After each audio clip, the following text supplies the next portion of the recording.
How's it going, everybody? This is Dave Meltzer. We're going to be here for the next 2 hours talking pro wrestling. We've got Brian Alvarez here, and we're going to have Bruno Sammartino up in about a half an hour. So we'll be talking with probably the biggest star in American wrestling during the 60s and 70s and one of the biggest names in the history of this industry. And he was our guest not all that long ago, and very fascinating show. So we're really looking forward to having him back. Very impressed by his memory. He recited this Cow Palace card from like 1961. He had the top 3 or 4 matches, just boom, right off the top of his head. And I couldn't even remember the top matches on the last TV show I watched. Anyway, so much for that. Brian, how are you today? I'm doing good. That's good. How did the issue turn out? Well, the plan to have the issue done very early fell through. It was not done until about 1:30, but it turned out doing pretty good, so I think it's probably like one of the longest newsletters that I've ever written in my life. But I had this thing on the program where you can squeeze the lines together to fit more into the newsletter, so I managed to not have to cut anything out, but it's really long. I cut a lot out last night. You know what's so funny is, I kept thinking, like after we got past WrestleMania, because there's only one promotion in the United States, that I would actually have trouble filling issues. And that has not been the case at all. I mean, I cut, I had an ECW story that I will run next week. And I didn't even get into the business rundown for the months. I'm going to have to do that one in this coming issue as well. Long story on WCW, on the relaunch of WCW, lots of details and the Memphis stories that, those things. And plus there's still a lot of stuff going on. It's not that slow. I mean, so it seems slow, but it's not at all, especially last night with the pay-per-view actually today, and SmackDown today. Well, I guess I had the opportunity to cut out the Heat review, but then I thought to myself, you spent an hour thinking of various ways to make fun of Michael Cole, and I can't cut it out. There's no way.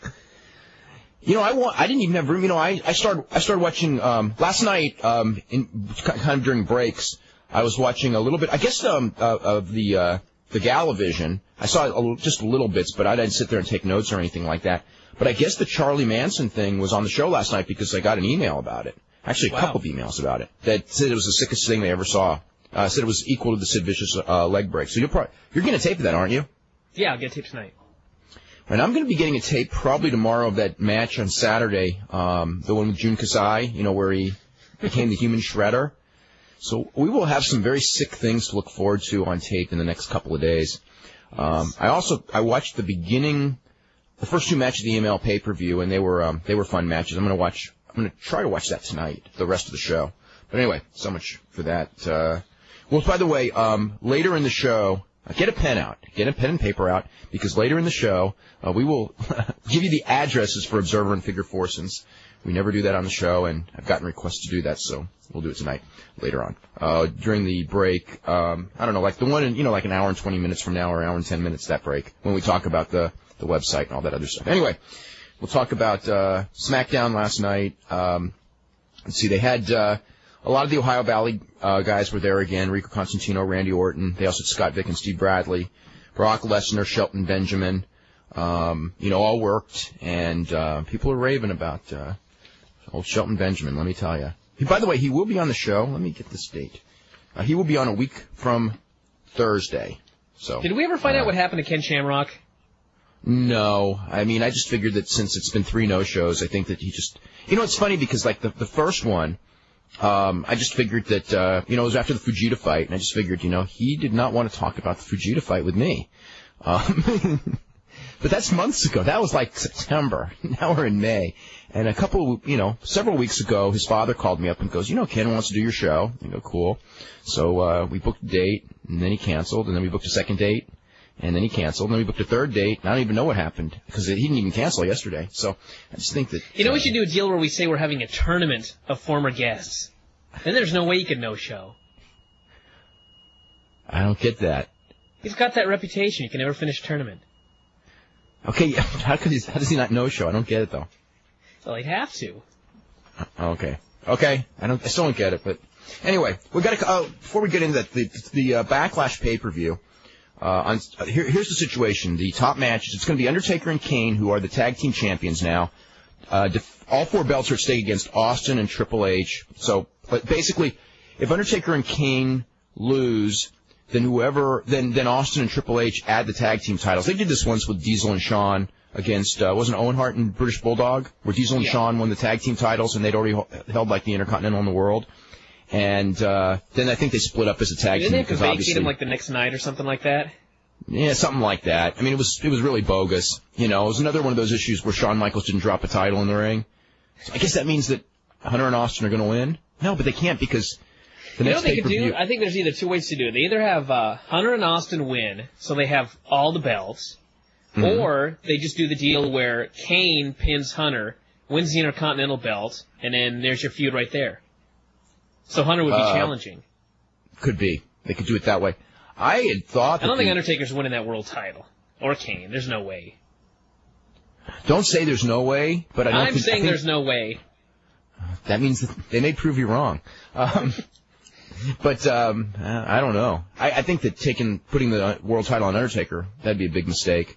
But anyway, they did that one once before. So anyway, that's it. They're going to have Chris Benoit and Kurt Angle basically doing a combination. The way this program was originally supposed to be, as of let's see, the booking meeting was Tuesday morning. So as of Monday, was that they were going to do the tag team match in this pay-per-view, and then they were going to go to singles with Benoit and Angle, where they were going to do a submission match and then follow it up with an Iron Man match. Well, instead they've canceled the tag team after all this time of building it up on TV, and they're doing the Iron Man submission match, so it's 30 minutes, and you can only win your falls on a submission. There's no pinfalls. So they are going to get a chance to do a lot of submissions. So in other words, we could have had 3 pay-per-views worth of Kurt Angle versus Chris Benoit, and now it's going to be 1. No, we still may get 3. It's just that we're getting they're just going to do different matches. 30 minutes submission only.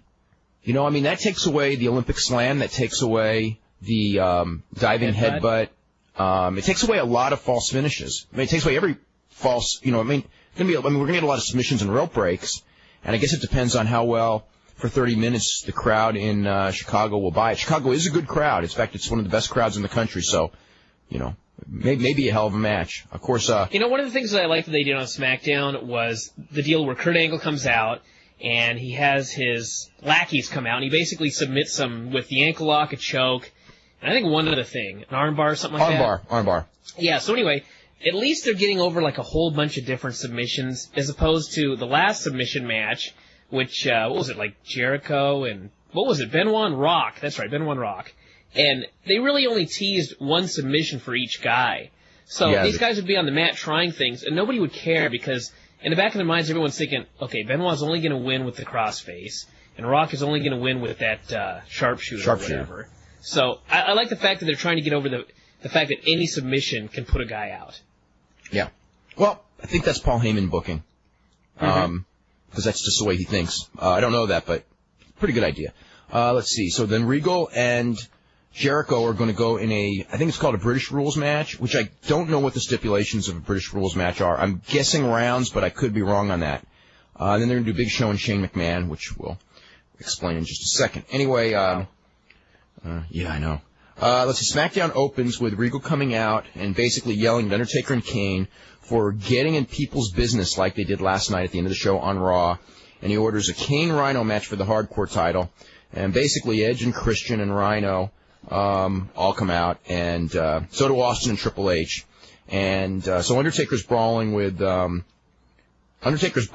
and Christian and Rhino, and then Hunter and Triple H are killing Kane with chair shots. And then Austin basically gets Rhino and throws him on top of Kane, and Rhino wins the hardcore title. Then it was the APA and Kai and Tai beating RTC, and Taka Michinoku actually pinned one of them. I think he pinned Bull Buchanan.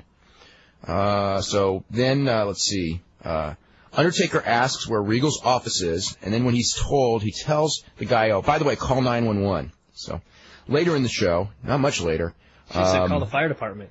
Yeah, well, they set his table on fire, and with Regal's table on fire, they demanded a match against Austin and Triple H, and Regal said that they could get the match, but only if they win the tag team titles in a no DQ match against Edge and Christian. And then right then, when I read that, it was like, it's all downhill from there, because Edge and Christian against Undertaker and Kane are going to get killed, even with help from Hunter and Austin, which, by the way, is what happened. And by the way, if Vince ever says that we do not do arson on our telecasts, he's lying. Yeah. Let's see. Shane showed up in the Nitromobile. And let's see. Eddie Guerrero. Eddie Guerrero beat Grandmaster Sexay to keep the European title. Let me see what else. So anyway, then the big thing with Vince calls out Shane and shows the footage of Shane talking to Big Show on Monday.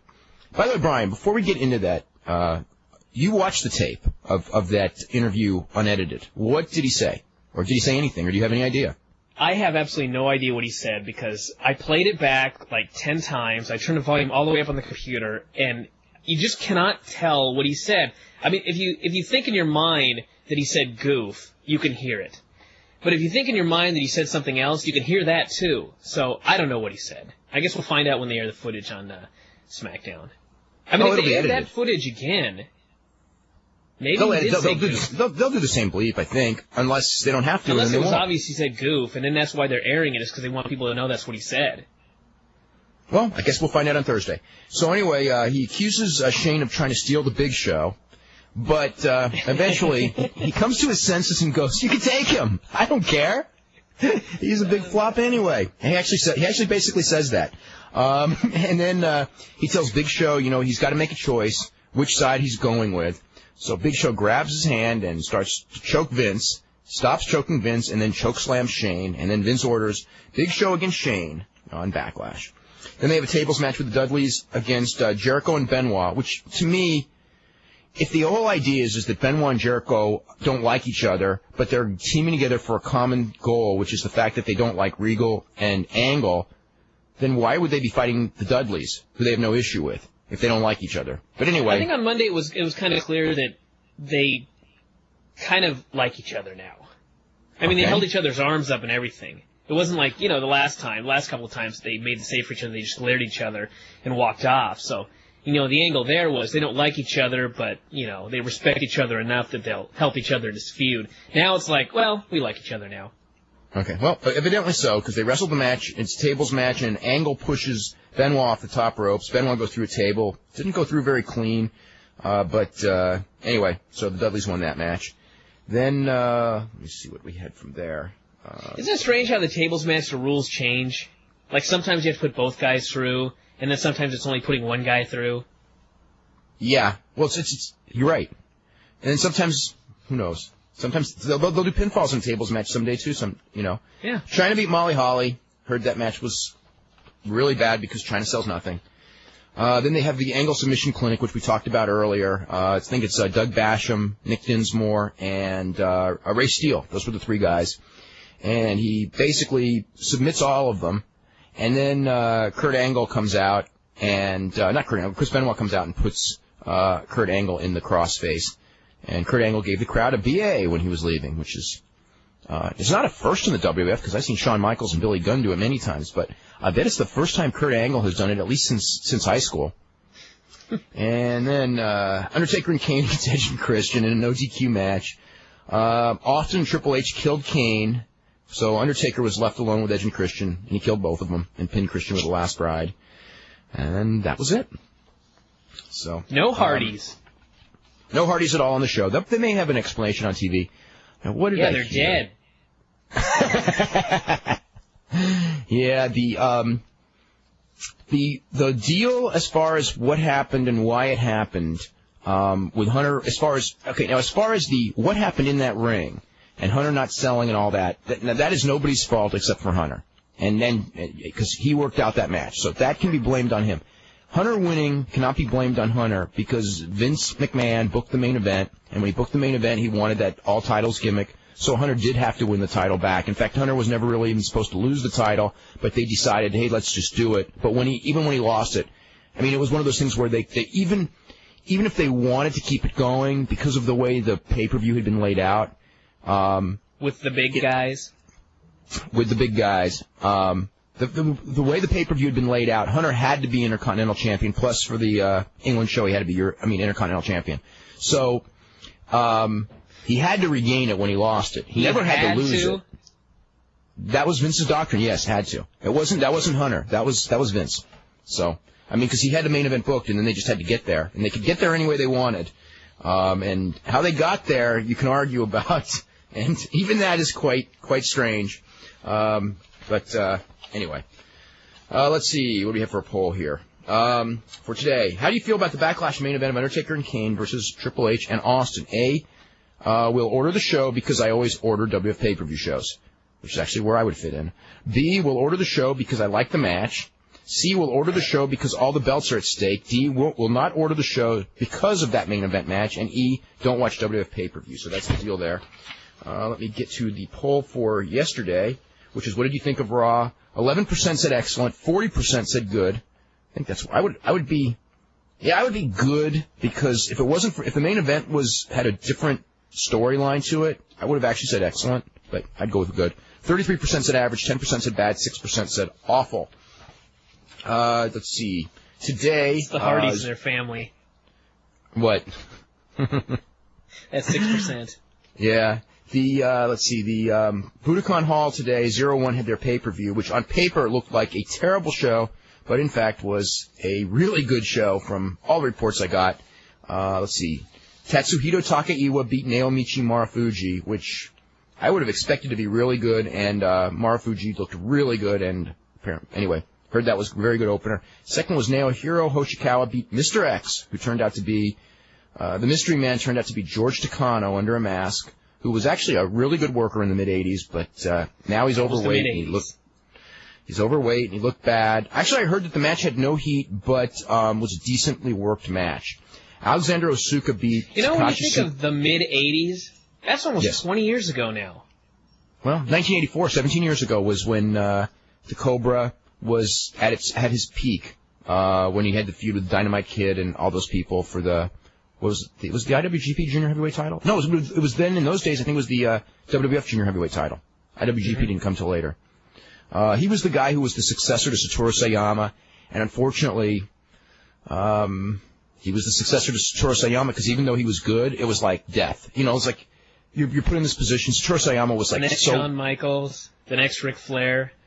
It's like the next Ric Flair, yeah, exactly. Pretty tough. Although I remember years ago, when Steve Austin was a rookie, everybody said he was going to be the next Ric Flair, and I said, God, that's the kiss of death. And he actually, in many ways, was a bigger star than Ric Flair ever was. Mm-hmm. So, maybe not a better worker, but, a bigger star. Okay, Alexander Otsuka beat Takashi Sugiura, which, this was a sick match because the whole idea of this match was they were going to open up, and they were going to split both of their heads open by headbutting each other as hard as they could. So that's Regal what they did. Benoit. And, what? Regal and Benoit. Regal and Benoit, exactly. And Otsuka had fought Guy Metzger at King of the Cage a couple of weeks ago, maybe a little more than that. So he's got a lot of scar tissue. So he was busted open really bad. And Sugiura, who's a rookie, he's only been wrestling like 4 months, and has never bladed in a match. He didn't bust open much. He had a little bit of a cut, but heard that was a very, very good match. Sugiura's going to be something. He already is something. I mean. And then in the absolute most... Just go to the website and read Dave's review of this match. Yeah. The most inexplicable result that I think I have ever heard in my entire life. Sean McCulley knocked out Shinjiro Otani with... or actually, no, I take that back. He beat him with an armbar submission. Submit. Yeah, he made him submit to an armbar with punches from the mount. And I cannot... I don't even know what to say. I mean... It's like, now what's going to happen? Like, I mean, they're not going to do anything to Sean McCulley. They can't. So anyway, I don't know what Shinjiro Otani has done in his life, but he must have done something very, very bad. He must weigh in too. Yeah, that's right. He got up to but they wanted him to get up to 230 because they said, we've got to remake you. You can't be a junior heavyweight. So he gets up to 230. He's usually about 200 pounds. He loses like 95% of his ability because he's too heavy. And then then he gets that, then the first thing he does is he gets a world title shot with Kensuke Sasaki, on that was the pay-per-view, wasn't it? Mm-hmm. And the pay-per-view did very well, as I recall, which was stunning because, Otani, why would Otani be ready for a world title shot in a pay-per-view? And he loses that match, and then he comes back, and not the next pay-per-view he does, but because they did one other one. I forget what happened at that. What did Otani do? Oh, Otani was with Murakami at the Kazunari Murakami at the first 0-1, which was a hell of a match. I mean, I thought that was maybe the best match on that whole show. It was awesome. And now he's got to lose in 4 minutes and 50 seconds to an armbar to a nobody. So anyway, Shinya Hashimoto and Tadao Yasuda beat Masao Inoue and Taman Honda.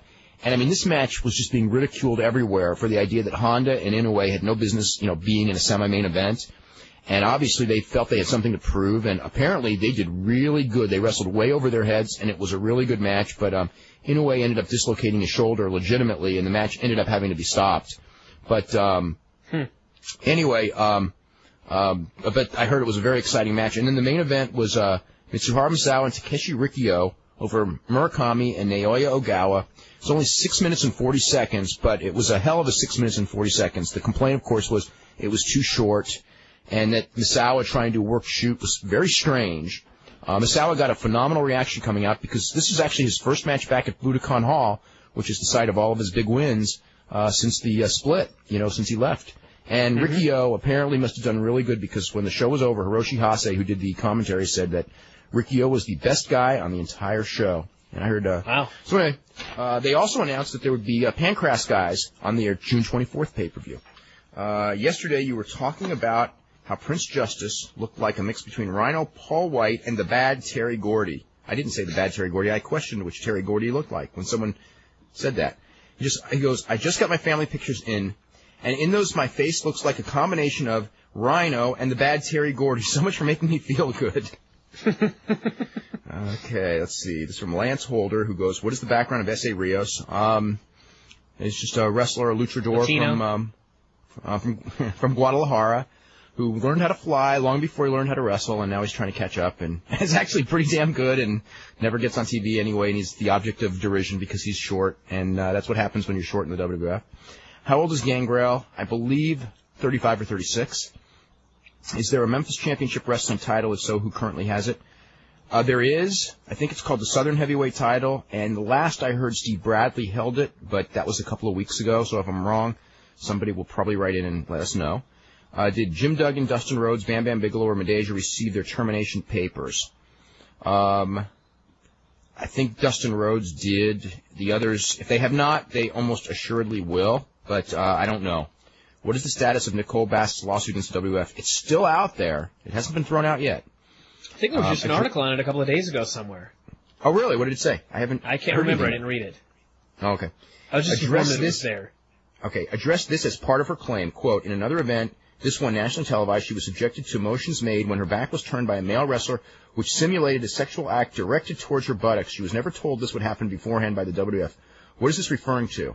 Does anyone know what guy I have no idea. Did that? What sick man did that in the WWF? I can believe it happened. I can even picture certain guys there doing it. Road Dogg. I think it might have been him or Shawn Michaels. Because didn't Shawn Michaels have some confrontation with her where he sort of called her a man or something? I think that was Shawn. Yeah, it might have been Shawn. And certainly, let's see. She must not have read the small print in the contract about leave your dignity at the door. Everyone that goes there, I was thinking of going there. I go I basically encourage almost everyone because if you want to stay in wrestling, you got to. But I do mention that it may not be in your contract, but just think of it as the unwritten part of your contract because that's reality. This is from Ben. With no competition anymore, wouldn't it be logical time to get over guys like Benoit, Jericho, and Angle as main event guys, especially Angle? He was there. Yeah, wouldn't you think so? After watching the Hardys take a big step down on the food chain on Raw and then reading the SmackDown results, I'm convinced Vince has the worst memory in wrestling. WCW was destroyed, among other things, because they refused to elevate new talent. I'm hopeful but not optimistic that things can get better. How will I say this? Until things get worse, I think that they can't get better. And hopefully when things get worse, then they will realize that that's the time you have to make the changes. But it's best to make the changes when things are good and not when they're bad. Because then what happens... Not even necessarily make them, but start moving in that direction. Make some of them. it's not like you have to totally replace Austin Hunter and all these guys, but No, you don't replace anyone. You just get people guys need to at be their level. built up now. So when the time comes, people will, like just with Jeff Hardy we were talking about on Monday, Jeff Hardy was put in this position and nobody believed that he was ready. Now, if he'd been built up, for the past 6 months as almost being ready, then when this would have happened, everybody would have accepted it. So they need to do more building now. And, maybe some guys can, like Angle, hit that top spot and stay there as opposed to hitting it and being sent back down to the mid-card. Or the mid-card guys being sent even lower, like the Hardys. But it's something they need to start doing now, and they just aren't doing it. This is for you, Brian, because could you please tell us about your wrestling career, your height and weight, and how you got into wrestling? My wrestling career, I have a tape available on the website. It's pretty much all I can say about that. I'm 5'7", I'm 169 today, and I got started about 2 years ago when I was doing refereeing work for a group up here called, I don't remember what it was called, UIWA with Dave DeBasci. And he gave me a shot refereeing, and then Tim gave me a shot a month later wrestling, and I've wrestled for Tim ever since. Okay. Let's see. I'd like to comment that I think William Regal is my favorite all-around personality. He is the funniest. I usually record Raw and SmackDown and find myself fast-forwarding a lot more than usual, but whenever Regal comes on the screen, he's a breath of fresh air. With a lot of characters in serious roles like Triple H, Regal is hilarious. I'm still anticipating a big match with Regal against someone like Benoit. I've heard they've had stellar matches, but only having access to the WF in Ireland, I have not seen any of their matches. Well, you'll get to see one Friday on the UK version. It's short. It's a 5-minute match, but you'll get to see one on the pay-per-view. Yeah, the pay-per-view, you'll really get to see one that'll probably be very good. Who in your opinion... Bruno's on the line? Well, let's get to Bruno Sammartino. Bruno, how are you doing today? Hello, who am I speaking to? Dave Meltzer and Brian Alvarez. Hello, Dave. How are you? I'm doing pretty good. What's been going on with you? What have you been up to since the last time we spoke?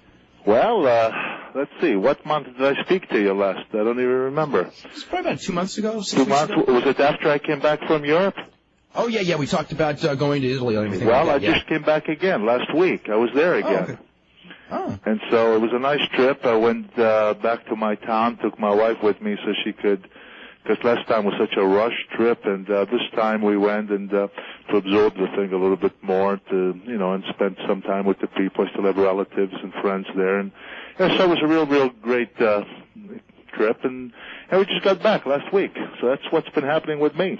How long were you there? How long was I over there? About 12 or 13 days. And you went back to your original hometown and saw the statue and everything, too? Oh, yeah, well, sure, because my wife had not seen any of it, because the first time, it was such a rushed thing. I went and had to come back, so that's why we went back, and, so she saw everything, and again, we had a lot more time to kind of absorb the whole thing, not only the statue, but, she got to see the home, but not only they opened the house for her so she could really look at the home that my parents built, the home that I was born in and all that, and then that sports facility and so forth, and then spend a lot of time with the townspeople because they're very, very nice, and they only want you to stop in their houses and all that, and they told stories when we were kids and stuff like that. So it was a really, really wonderful, it was just great. One thing for the people who did not listen to the show the first time you were on, why don't you tell us a little bit? You went to Pizza Ferrato. Is that the name of the town you were in? Hey, pretty good. Yeah, Pizza Ferrato. That's correct.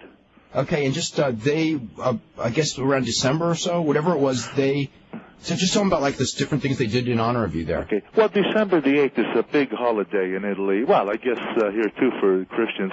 It's called the Feast of the Immaculate Conception. And in our town, of course, it's a very big holiday, and they chose that day to honor me. And what they did, which was a really surprise for me because I had no inkling. Believe me when I tell you, I don't know if you remember the coach for the Pittsburgh Steelers, a guy by the name of Chuck Noll. Chuck Noll had a saying that when you were through, when he felt you were through playing football, that you should go on with the rest of your life. And that's exactly how I felt with my career in wrestling. Once I retired, I thought that was all behind me, and I go on with the rest of my life. So when these things came up, like being honored for my weightlifting career and all that, these were all tremendous surprises. But this one in Italy, this was a shocker for me. It was really overwhelming and so forth because they built this sports facility, which they put my name to it. Then in the home that my parents built and the home that I was born in and at, you have to understand in this town where I come from, there were no doctors or anything like that in those mountains. So, you were born in no hospitals or anything. You were born in your own home, and you had what I guess they call the midwives who helped out, with the births and all that. And so that home, they put a slab of marble on the sides, pretty big, and it says this is the home that Bruno Sammartino was born in. And then the third, of course, was the monument that they did, and then that night they had a play, which I had no inkling about. It was quite a shocker to me, and the play was about my life, but it wasn't my life as far as like my wrestling career or anything like that. It was about this kid who during the war, when we were hiding from the Nazis, and we went to a mountain called the Valle Rocca, where we spent 14 months. And they were 14 months of sheer hell because, first of all, there was starvation and no food. Second of all, the winters in those mountains one has to experience to believe how ferocious they are. And thirdly, the constant bombings that were always coming around. And so to survive all that, you have to be extremely fortunate. And, of course, we were among the lucky ones because many did not make it. And so then when my father had already come here prior to the war, then all passages were closed, and he was stuck here, and we were stuck there. So my poor mom was stuck with her kids, and we were very young, and so she had to make all kinds of sacrifices and take a lot of chances and so forth for our survival. And, of course, we did survive. And then when my dad and my mom connected again, my dad asked the question, should I come back? Because those were the plans. He would work here like so many foreigners to build a life for over there. That's how my dad saved up for the money to build the house. And he was a blacksmith by trade. So he was going to go back eventually after he had bought enough land, because we lived off our land over there. And in the house, he had built a shop at the basement for his blacksmith work, and that was the gold.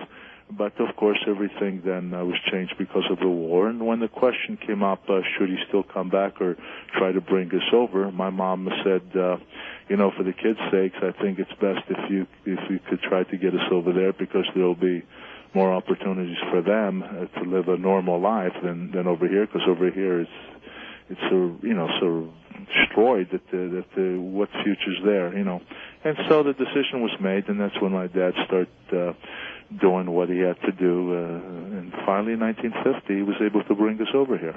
And that's basically, the story. Now, how old were you when you were living in the mountains? You were probably 5, 6 years older. Is that right? No, I was a little older than that, because after the fall of Mussolini, where the Germans didn't take too kindly to us, and they came and invaded our area. It was around the mid of 43 to 45. So I was born in 1935. So we're talking about from the time of 8 to 10 years of age. Okay. Now, did you first, when you moved to the United States, was it to Pittsburgh originally, or did you live somewhere before Pittsburgh? No. My father had come here to work, and the reason why he came to Pittsburgh was because some friends were able to, as they tried to help each other in getting jobs, and so it started out where somebody got him a job working construction. And so it was here in Pittsburgh. So my dad had come to Pittsburgh because this is where there was a job waiting for him. And so that's how it became our home, This is totally in a different direction, and back to wrestling and everything. Okay. What were your thoughts when you basically got the word? I know you don't follow wrestling closely. Yeah. That basically the ECW was done and the WCW was done, and Vince McMahon basically now actually has it all. Yeah. Well, yeah, you're right. I never watch it, but I do get calls. I have friends who keep calling me. They need to inform me. They need to tell me what's going on. And again, as I give my opinion, I know there'll be people out there who'll say, well, he doesn't like Vince McMahon, so what do you expect him to say? I honestly believe, and I say this in all sincerity, that for the wrestlers, that they're all going to be the big losers. You see, in the long run, no doubt. You know, I mean, McMahon now, you want to talk a monopoly. I mean, now, let's supposing that some of the guys may not be happy with the way they're treated, the contract when it expires. You know, McMahon says take it or leave it. What are they going to do? Where are they going to go? I mean, they're going to find that this was the worst thing, in my opinion, this was the worst thing that could have possibly happened to professional wrestling. And I think that down the road, a lot of people are going to find just that out. Do you think that Vince will start taking advantage of people because of that down the road? Absolutely. He's been pretty good so far, but, you know, a year down the road, who knows? Absolutely. I think that he will. I think, in fact, don't be surprised that if he doesn't try to develop even some newer talent, and that so that he can start getting rid of the so-called superstars of today who may be a little more demanding and so forth and so on, that he can bring a new crew, so to speak, of younger talent, and he can give them whatever he wants, and they'll be thrilled to have the opportunity, not having been spoiled by the big contracts that I'm hearing that are given out there. And so I wouldn't be a bit surprised if some of the bigger guns, as younger people are developed, and McMahon, I'm sure, is hoping that he can develop them into becoming stars, so that he can start eliminating these other people, and he'll have basically an organization with the payroll won't have to be too high, so that maybe if NBC gets away from the XFL, if he chooses to continue on his own, he'll have more money to lose with that, because he won't be giving it to the wrestlers. Well, they just came out with something today on that. They're estimating the losses. Actually, the losses so far this year, which is not all that long since we're talking January 1st, of $76 million on the XFL. Oh my goodness! For just the WWF, or is that like no, half WWF, half NBC. WWF will have lost 38, and NBC will have lost 38 on it. Oh my God! I didn't know that. I had heard. That just came out today.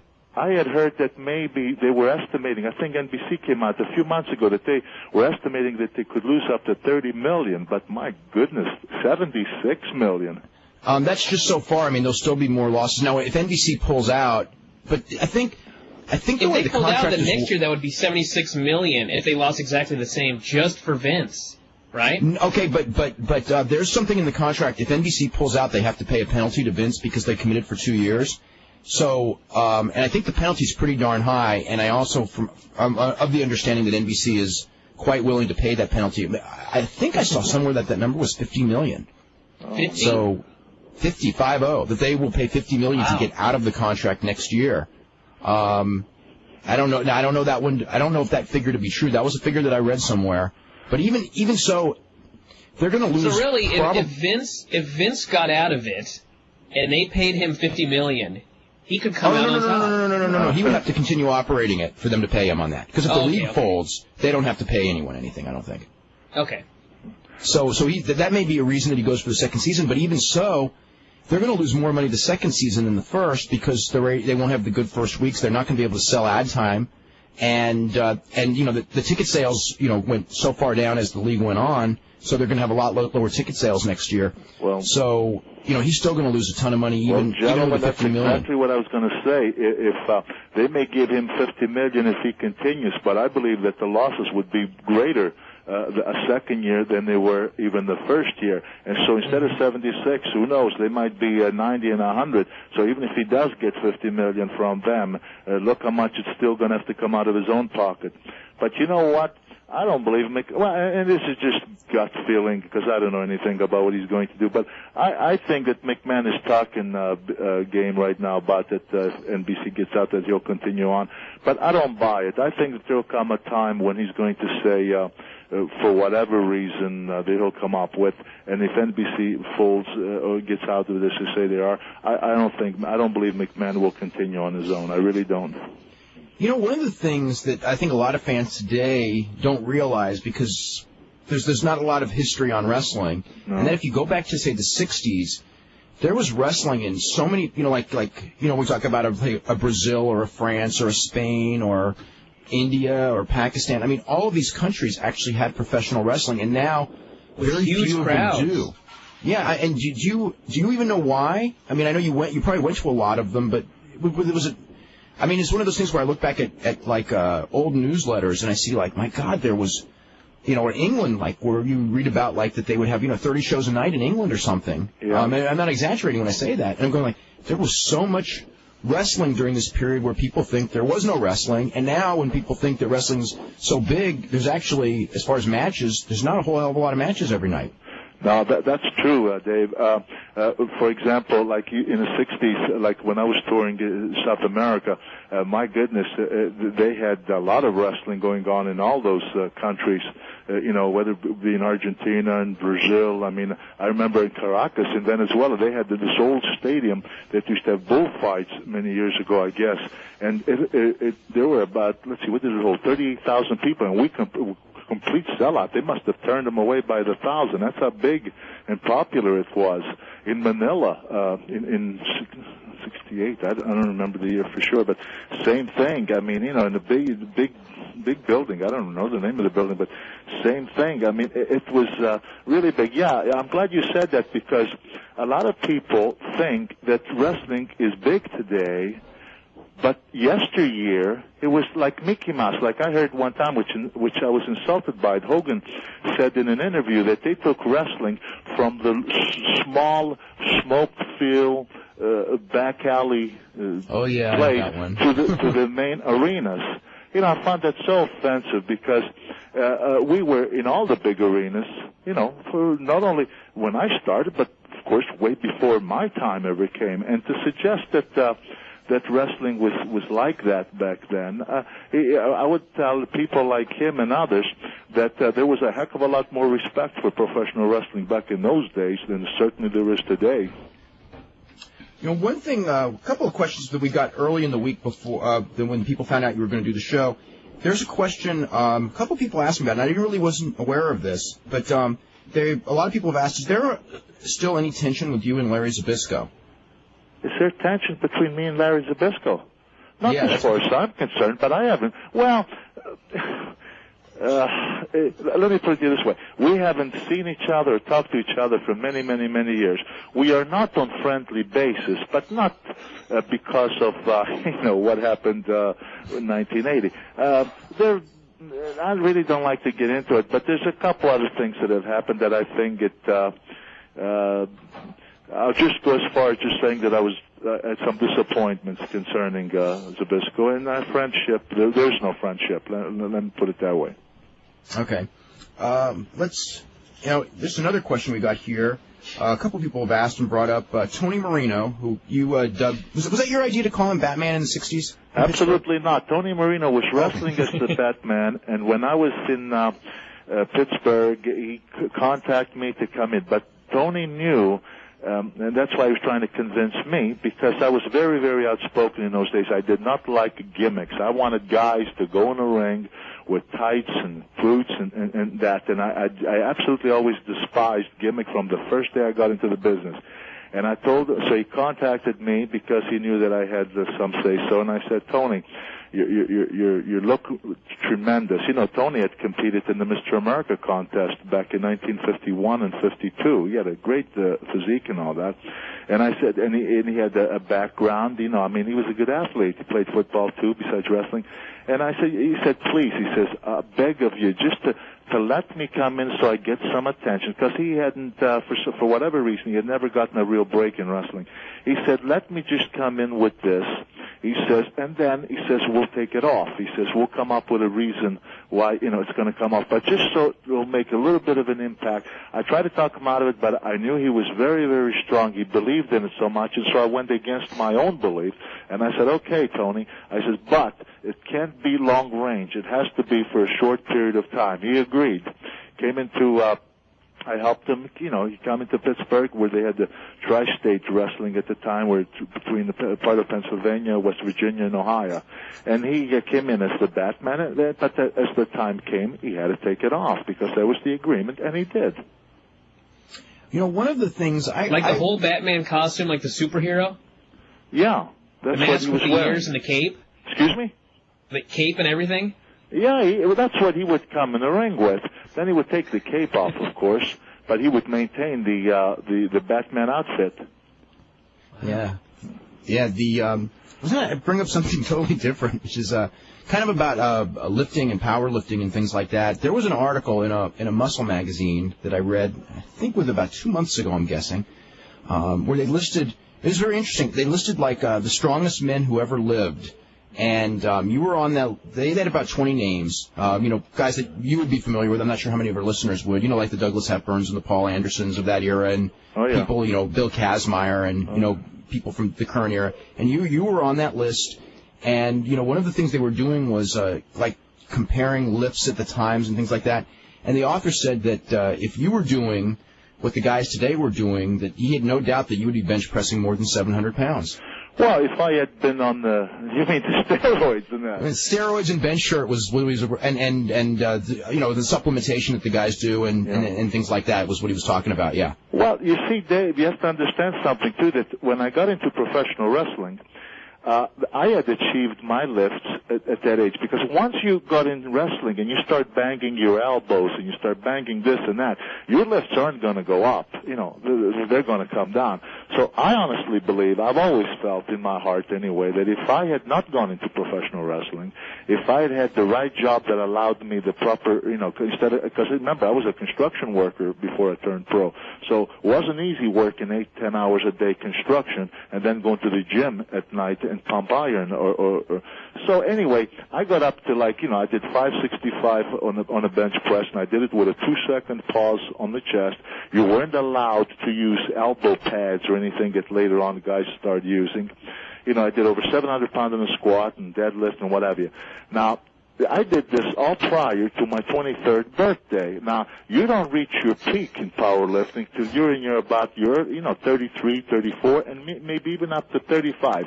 That's for powerlifting.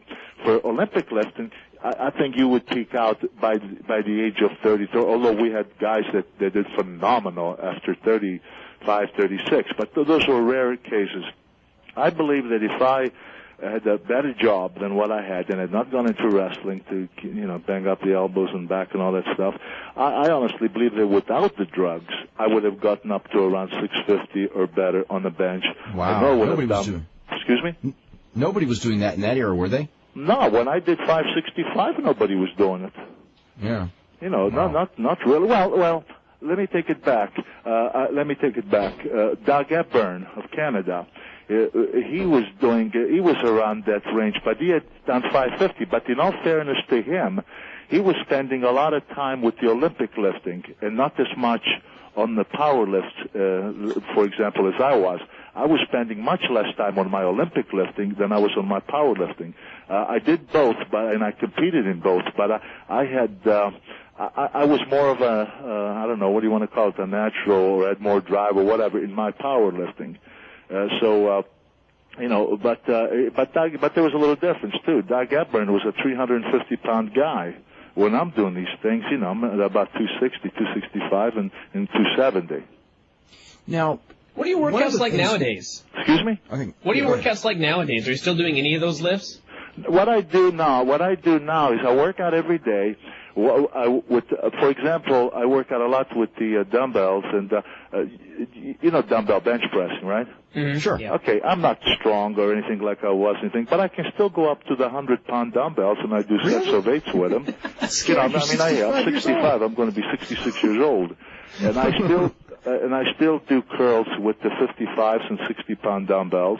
So I hope all of our listeners are embarrassed. Well, no, I don't. But yeah, I'm sorry, I'm laughing because it's like you've got to be a very strong 30-year-old to do those weights. Oh my God. Well, but go ahead. I used to use the 100-pounders for curls years ago. For dumbbell curls. I used to use 100 pounds on each hand. Me. But I do the 100 pounds I do for dumbbell bench press. I use the 90-pounders for laterals, flies on a flat bench, and dumbbells. But then I do a lot of other stuff with the machine. I have a universal machine here. And then on the next day, since I don't run much, because of my bad back, my orthopedic surgeons told me that I should not run and do the bike instead. So I do the bike a minimum of 1 hour, but more times than than not, I go up to size an hour and a half each time, and then I would do floor exercise, like, different kind of leg raises, leg extension, crisscross, all kind of stuff that's not only good for the abs, but it's good for the back when you have a bad back. And so one day it's strictly aerobic, and another day it's mostly dumbbell, and then I do some exercise with the machine. Who are some of the stronger guys that you've come across, whether it be in wrestling or in the gym? Like, I'm just thinking of a guy like, say, Ken Patera, who came a little bit after you, but was also phenomenally strong, and I don't know, maybe Paul Anderson, some of those type of guys. I mean, how would you rate their strength, and were there any wrestlers that you would know about that were actually phenomenally strong, but maybe never got the credit because they never competed as powerlifters? Well, did you ever hear of a guy, unfortunately, he got killed in Minnesota. He was in an accident. He was riding the car with Red Bastine, and they were Hercules Cortez. Who? Hercules Romero. Yeah, I was going to say Pepe Cicero. I knew him as Pepe Cicero. That's his real name, yeah. Yeah, he was a strong guy. He wasn't like a great Olympic lifter or even all-around power lifter, because he didn't like squats and his legs didn't match the rest of his body. But he was a good bench presser. I think he got up to around 500 pounds on a bench. And I'm not sure, because I never worked out with him, so I'm not sure what other lifts he could do. But I did hear of him benching 500 or so.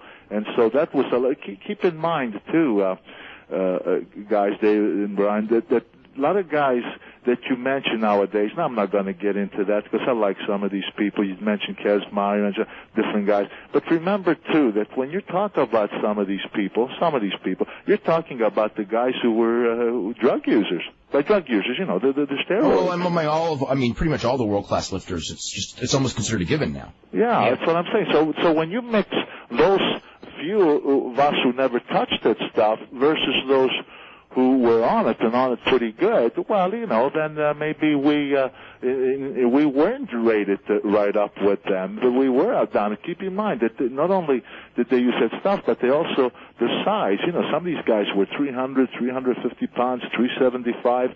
That helps too, because that added body weight, is strength.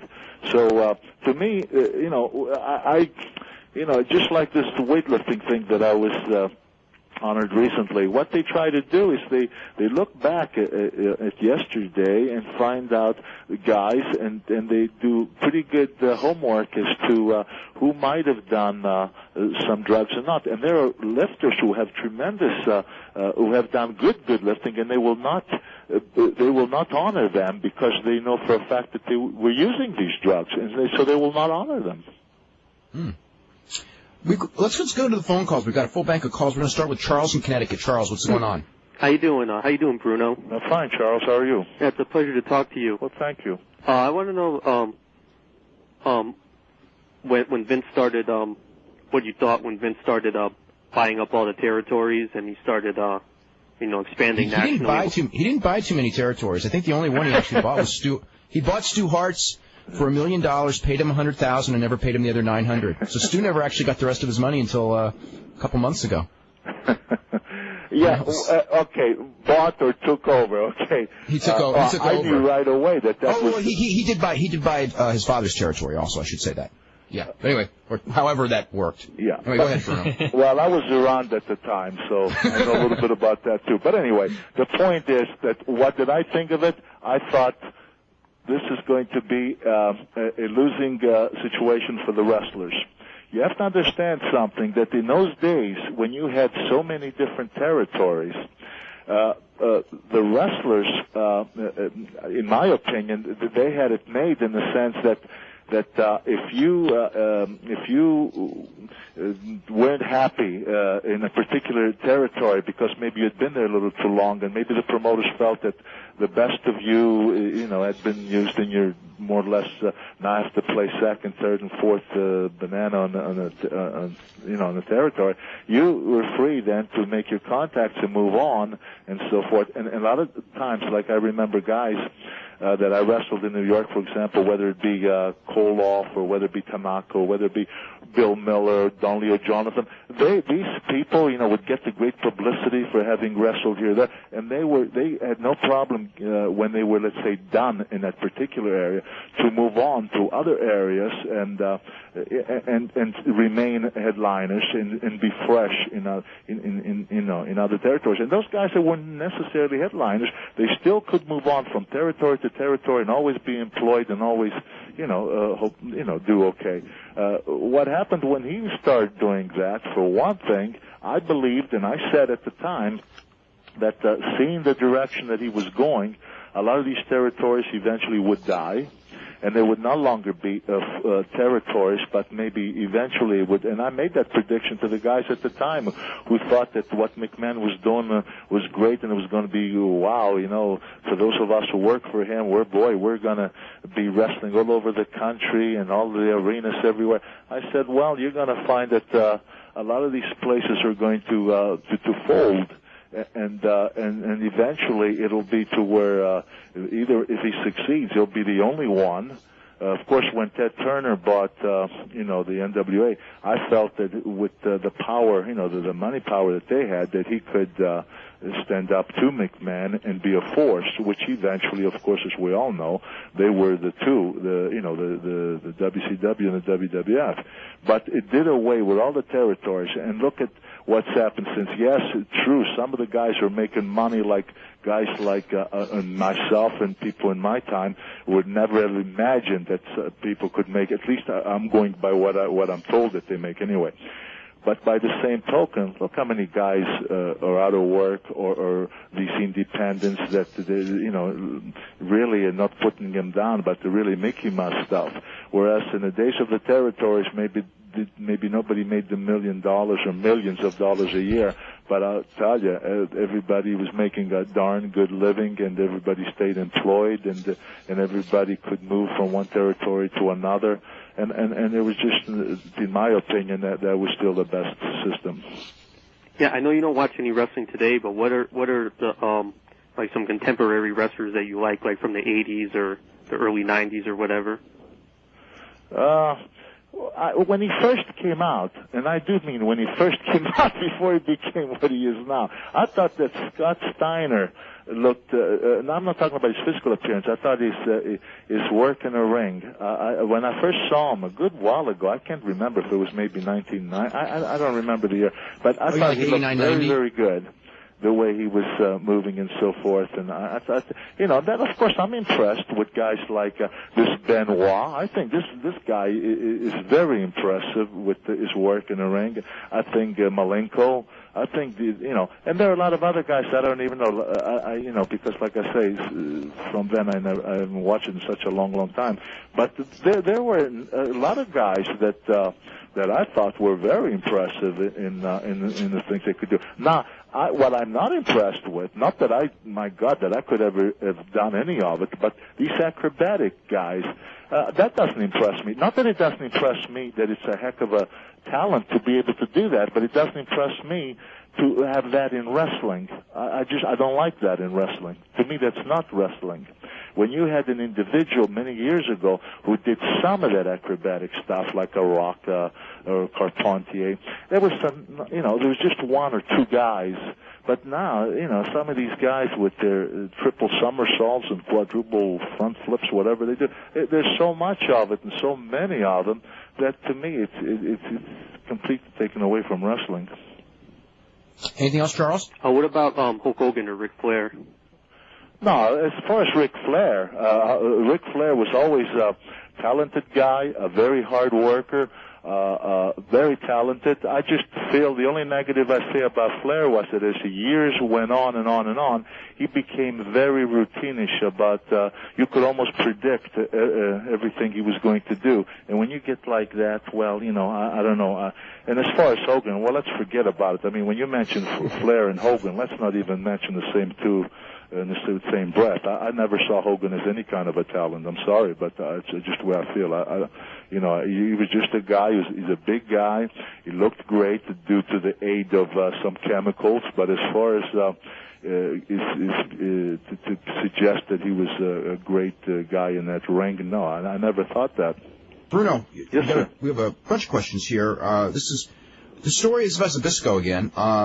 Is it true? I remember when I was a kid, this was the story, and I mean, how accurate is the story that Larry Zbyszko basically walked over to your house, introduced himself, and said that he wanted to be a wrestler? Mm-hmm. He lived in a neighborhood, okay, and he used to be a fan of mine. I found out later, and he was a kid. He was in first year of high school, and he was on a wrestling team. He had joined the wrestling team there, and he used to somehow, boy, it was spooky. Like he knew when I was coming home. And in those days, I'd come home maybe twice a month or something like that because they had me on the go so much. That is in my first reign, with those 8 years. And then he would come to me and say, he was very polite. Says, Mr. Sammartino, he said, I'd like to be a wrestler someday, and blah, blah, blah. And I said to him, well, what are you doing now? You're going to school? He said, yes. I said, are you wrestling in school? He said, yeah. I said, well, keep up and be the best you can be in high school. I said, and after high school, I said, you should think of college, I said, and then if you want to go into professional wrestling, I said, but get your education and all that. Well, he would keep coming over, and every time, like, I'd come home almost, and later as he got older, he sometimes one would like to take a little workout, and I'd work out with him a little bit if I was going to be home for a little bit. And the guy got to like him, he was doing very, very well with his wrestling in school and that. And so when it came time he graduated from high school, his parents came to me, his mother actually, and said, he really looks up to you, and we want him to go to college. He has to go to college, but he wants to be a professional wrestler. He says, he won't listen to us. Please, if you talk to him, I think he might listen to you. So I had a talk with him, and I told him, I says, look, you go to college. I says, and if you go to college and you graduate from college, I promise you I will help you get into wrestling if you still would like to get into professional wrestling. I said, but if you don't go to college, I said, no, I'm not going to lift a finger for you, because I said, you live to regret not getting that education. Very reluctantly, he did, and his parents, of course, were very, very happy. And I must say, he did go to college. But in my thoughts, I thought, well, he's getting older, goes to college, he's going to major in something, and maybe he'll, get a good job. In other words, he'll change his mind and forget about wrestling. But boy, he never did. And so after he graduated from college, heck, I got a phone call, I think before his folks did, that he said that he had, yeah, I mean it, that he did it, and now he was looking for me to keep my word. And then of course, I did. I helped him to get into wrestling. I worked out with him whenever I had the opportunity, because I was wrestling around here at time now and then, so I would meet with him, work out with him. And then I helped him get into Oklahoma and Portland, Oregon, smaller territories, to get the experience. And eventually we brought him around to New York. Now, you also, your son David, wrestled, and that was you were very reluctant about that one. In fact, you discouraged him from doing it, and your other sons. Did any of them, because of who their father was, want to get into wrestling? Because the other sons did not get into wrestling. Yeah, David, I did my best, not just to discourage wrestling. I wanted him to go to college, and I did like with Zabisco. I says, look, if you go to college, I will. If you still want to go into professional wrestling, but if you have that education behind you, I said, see, coming from the old country and that, I was a strong believer, because I never did. See, I was offered a scholarship at the University of Pittsburgh, but it was a year-per-year scholarship. I had to prove myself both wrestling-wise and academically to go to the second year. And to be perfectly honest with you, I was scared of it because high school wasn't easy for me. You have to understand, when I came to this country, I couldn't speak a word of English. So, and then I used to hear those guys up at the Pitt Field House, that's at the University of Pittsburgh, where we used to work out. They used to say about, oh man, this guy would say, I've been up till 4 o'clock in the morning studying, oh, it was so tough.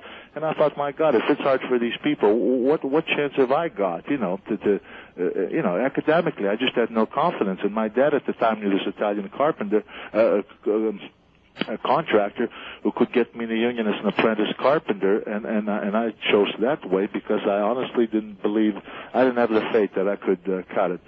But that was my thing, because I came from a foreign country, and it was this language thing and all that. But my sons, if there's one thing I wanted, and I wanted very, very badly, was for them to get that education, because I'm one of those who believes that if you get an education, that you can always, your chances of making out in life are much better than those who don't. And so, but with David, I had no luck. He said, if you don't help me, he says, I'll do it on my own. And he did it on his own, because I did not work out or train or anything with him. He got other people to work out with him, and I wasn't even aware of it at the time.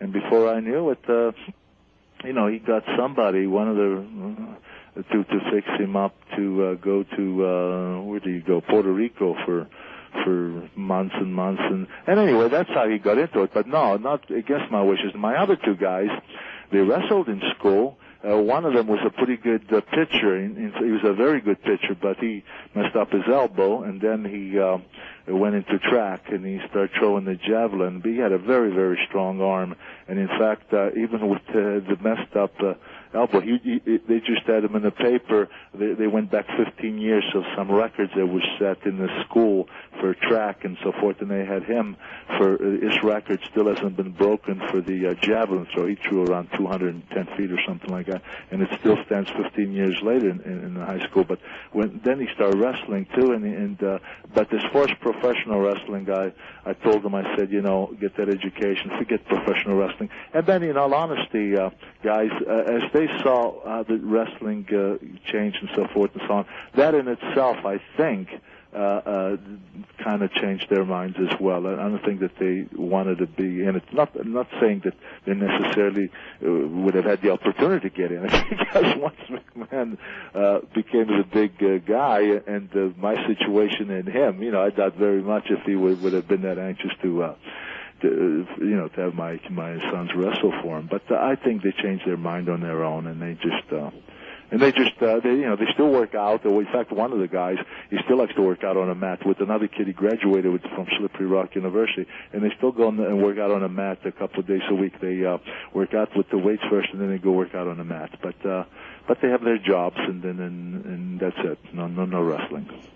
Okay, before we go back to the calls, I just want to answer two quick questions here. This is from Hector, who goes, on behalf of the chat room, I would like to ask you, what is a BA? That's when you pull your pants down, bare ass. It's something that I mentioned earlier in the show. And this is from Sean Keys, who was at SmackDown last night. The whole chat room didn't know that one? Can you believe that, Brian? Shame on you guys. I know. Weren't you ever in high school? Anyway, last night at SmackDown, they bleeped out the Big Show's interview. So, Brian, that tells you what he said, doesn't it? Yep, he did. Yep. Oh, well. When they showed the scene again, and he goes, Brock Lesnar and Shelton Benjamin look like stars. Lesnar is scary looking, and Benjamin is a lot bigger than I thought. Plus, he had really cool ring gear on. They were the highlight of the show for me, and can you believe there was no Stephanie? She must not have written that show. Actually, she did. Or partially did. Wait till you see Chyna before her match looking in the mirror. It made me sick. Oh, boy. Oh, I guess it's something else to look forward to here.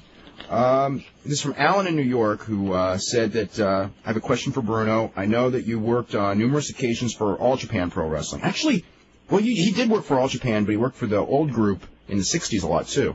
Last June, Mitsuharu Misawa, who was Baba's number one wrestler, split and formed, took 90% of the wrestlers and everything. Do you follow, like, basically what happened there with Misawa taking everyone from All Japan, and what your opinion is of that?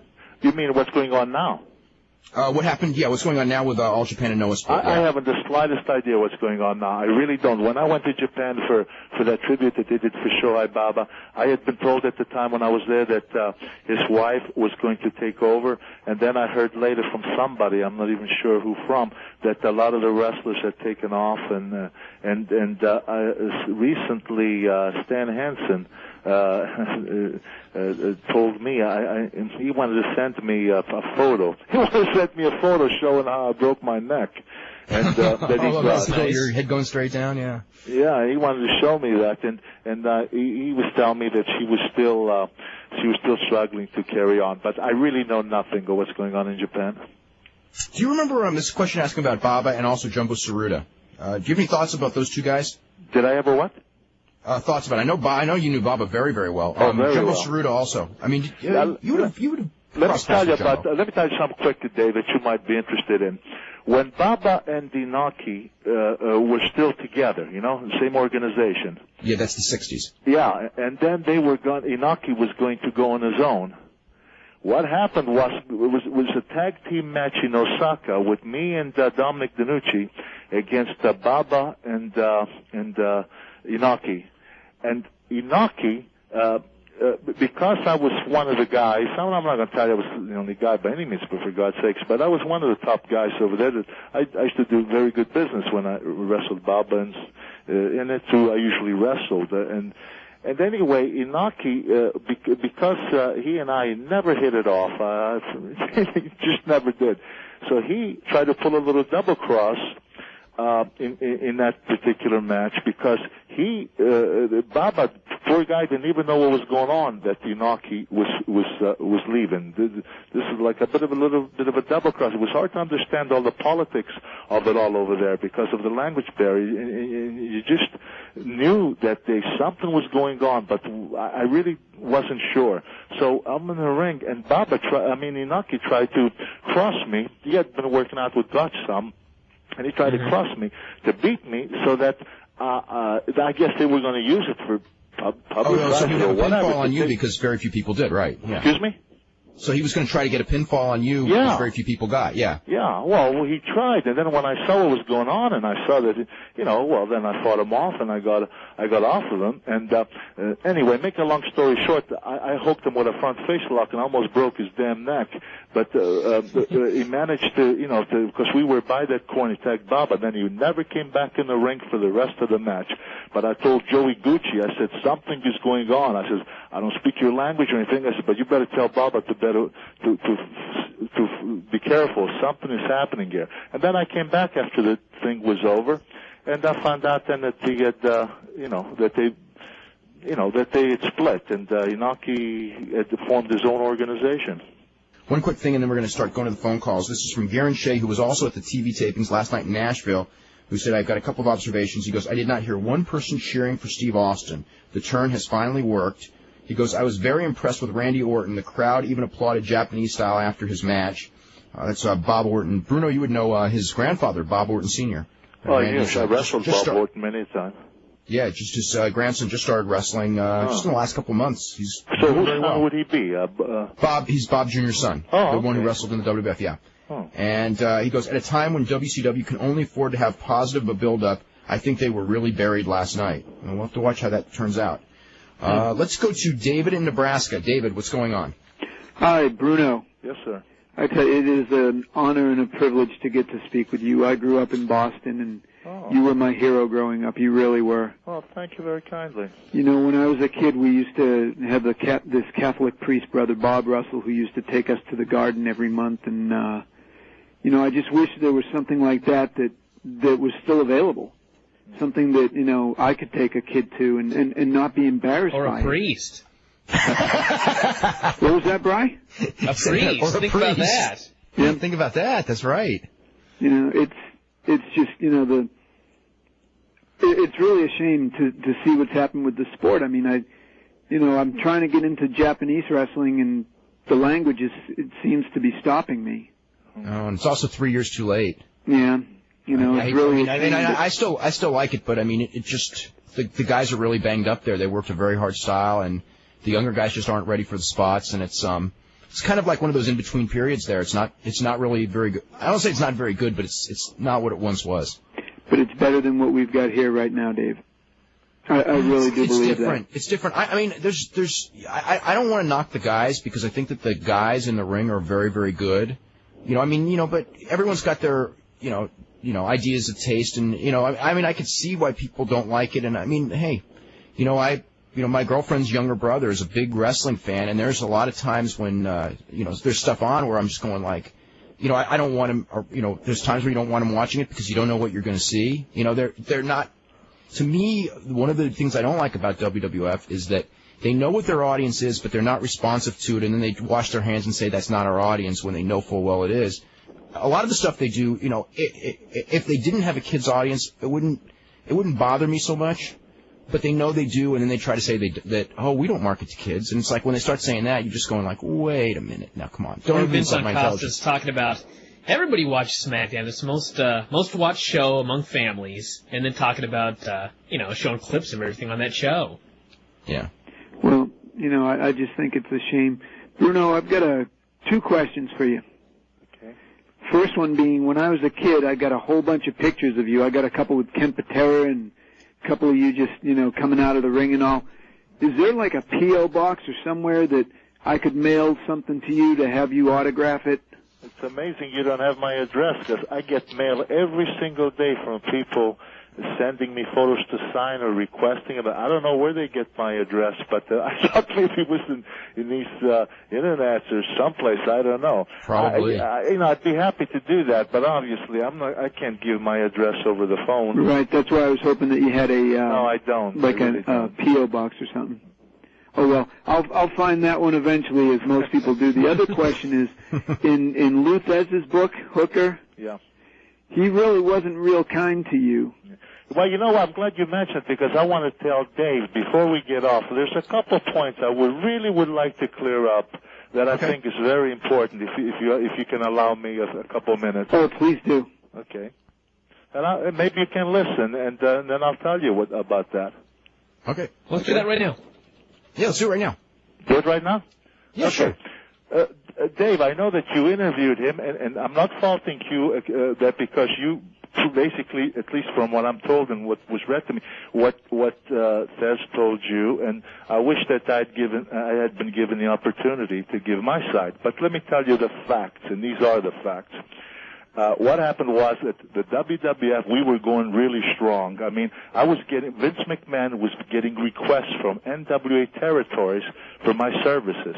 I went to Tennessee for Nick Goulas, worked both Memphis and Nashville. I'd go to Florida for Miami for Chris Dundee, and then I went to St. Petersburg, all over the place. And so what happened was that in the national the convention that they used to have every year for wrestling, they used to hold it in Vegas. Vince McMahon and Sam Machnik got together, so forth and so on, about all what was he doing. There was that set everything on fire so much, so forth and so on. During that meeting, they had conversation about unifying the title.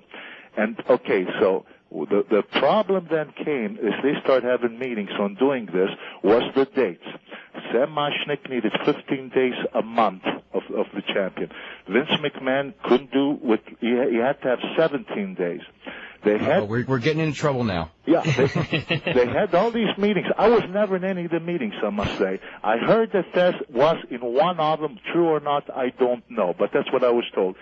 Anyway, bottom line, what happened was that this was the big thing. In those days, I was working every day because 2 days a month I used to go for Frank Tanny, the Maple Leaf Garden, because when I left Frank Tanny, he was such an honorable man, a man that I really respected and liked. When he asked me if I would come in, I sacrificed those 2 Sundays to go home with my family to keep my word with Frank because I really liked Frank.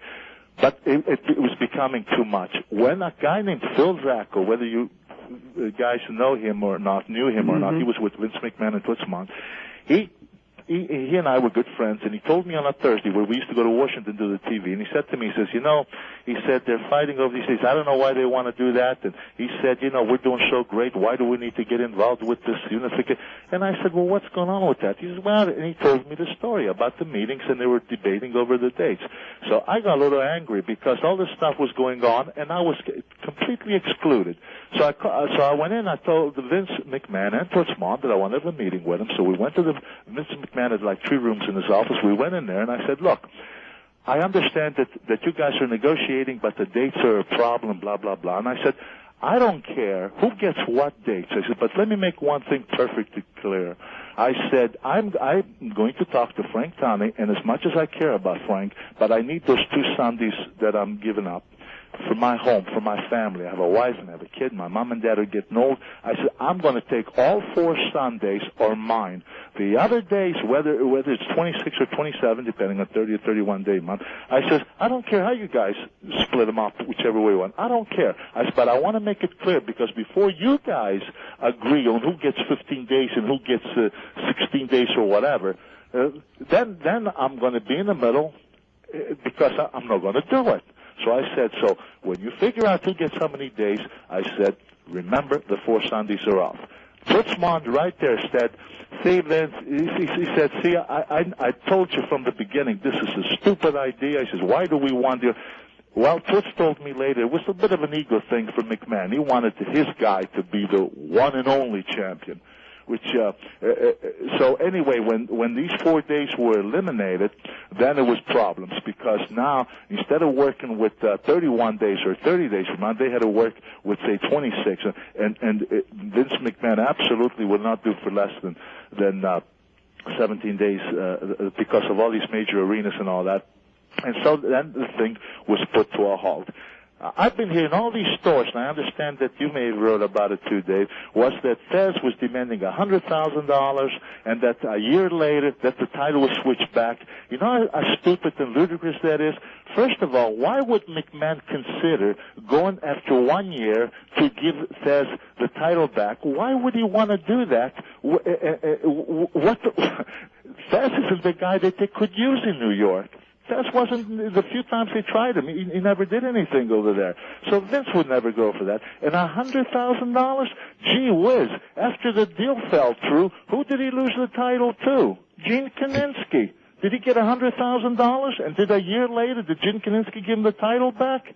That was such hogwash. I put the kibosh to the deal because of the days that they each one were demanding, when I told them that Sundays are mine, and that's it. And then they had less days to work with, and that's what broke that deal.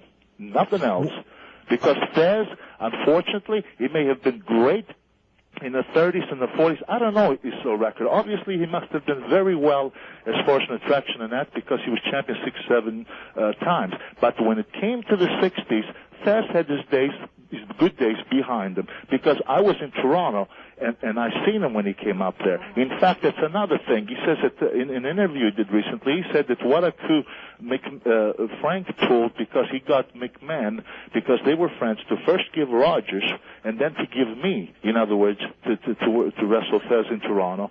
Well, that's insane. When I wrestled Fez in Toronto, I was working for Frank Tunney in Toronto. And Frank Tunney asked me, he says, look, Bruno, he said, I have to use Fez X amount of times because he's NWA champion. He says, and look at, he says, it's not been drawing. It's been disastrous every time he comes up here. He says, you're my top guy right now. I'd like to make a match with you and him, and we'll work something out where nobody gets hurt. He says, but he's the champion, blah, blah, blah.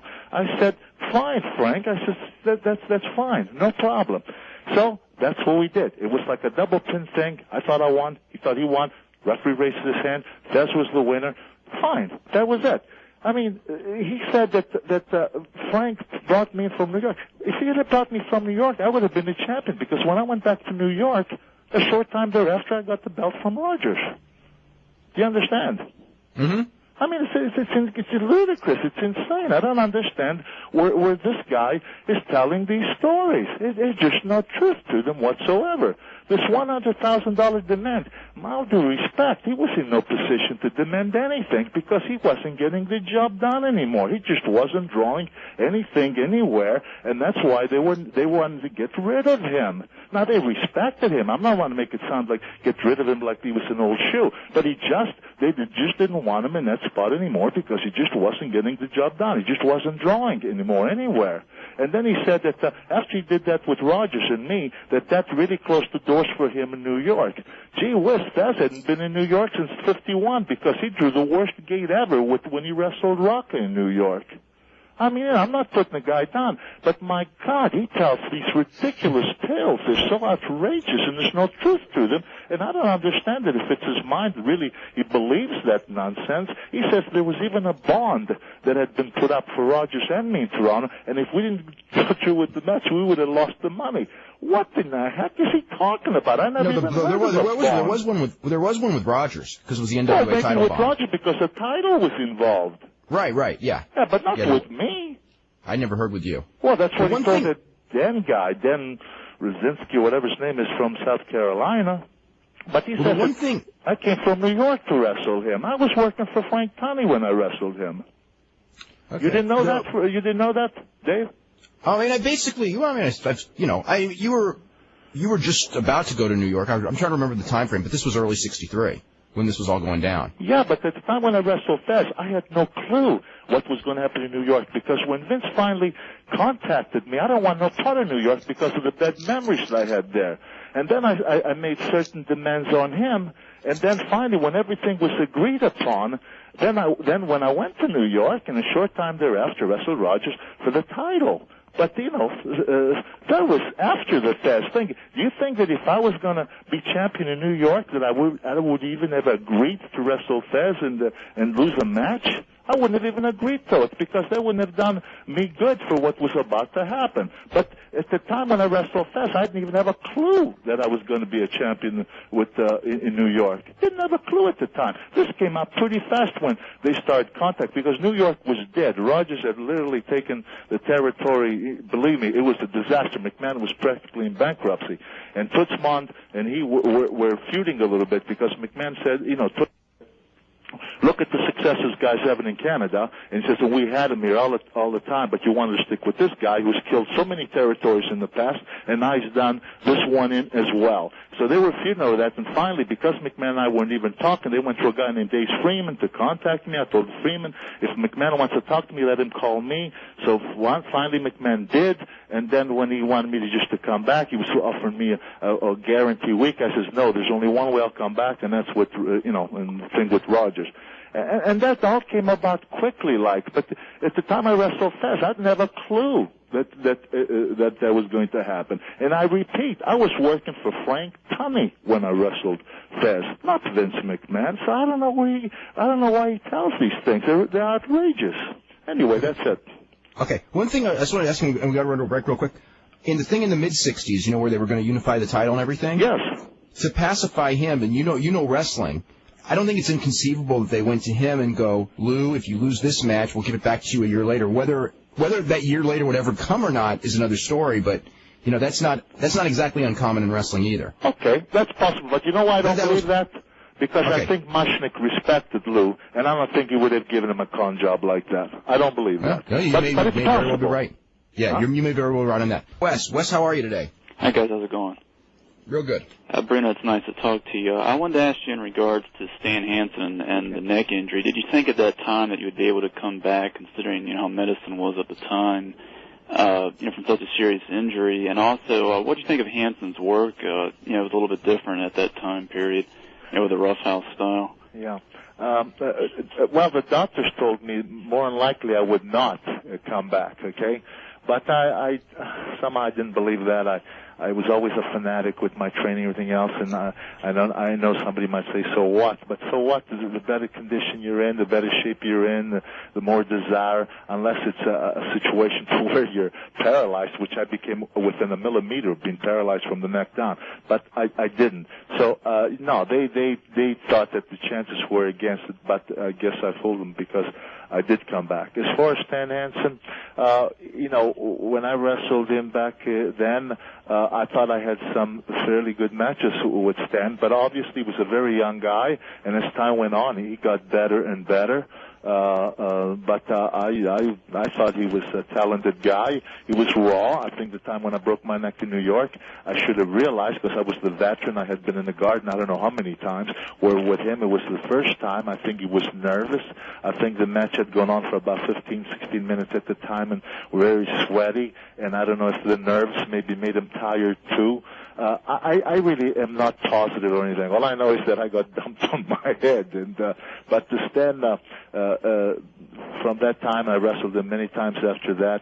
He certainly got better and better and better, and he became a very good talent. Did you know immediately that the neck was broken, or did you think it was tweaked?